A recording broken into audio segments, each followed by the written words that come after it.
बिस्मिल्लाहिर्रहमानिर्रहीम। जानवर, परिंदे और कीड़े भी तभी मौत मरते हैं, मगर उनकी लाशें कहाँ चली जाती हैं।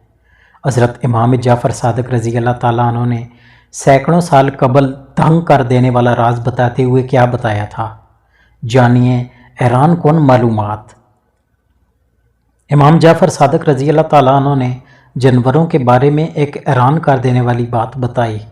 आपने फरमाया, परिंदे, कीड़े और जानवर भी यकीनी तौर पर तभी मौत मरते हैं, लेकिन इन तभी मौत मरने वाले परिंदों के मुर्दा जिस्म किसी को नज़र नहीं आते।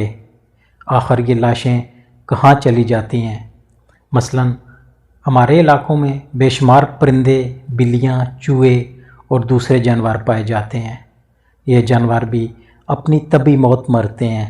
रोज़ाना हज़ारों परिंदे और दूसरे जानवर मरते होंगे, लेकिन उनके मुर्दा जिस्म हमें कहीं नज़र नहीं आते।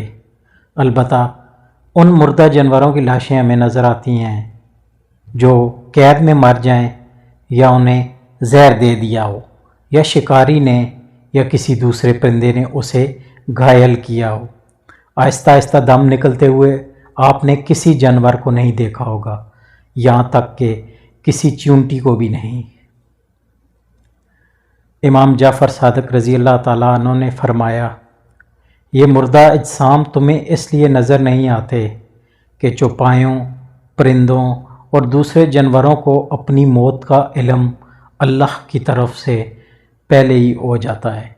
वो उस मुकर्रर वक्त से पहले पहले पहाड़ों की गारों, कुओं, दरख्तों के खोखले तनों, ज़मीन के सुराहों या गहरे गढ़ों में जाकर बैठ जाते हैं और वहीं मर जाते हैं।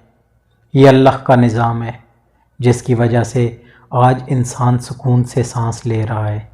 वरना अगर बाकी जानवरों, कीड़ों को छोड़कर सिर्फ परिंदों को लिया जाए तो एक अंदाजे के मुताबिक दुनिया में परिंदों की तादाद 700 अरब है।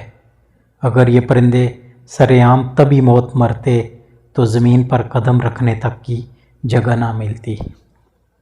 हर तरफ उनके मुर्दा जिस्म होते जो गंदगी और बेशुमार बीमारियों का सबब बनते, और तुम अपने परवरदिगार की कौन कौन सी नेमतों को झुटलाओगे।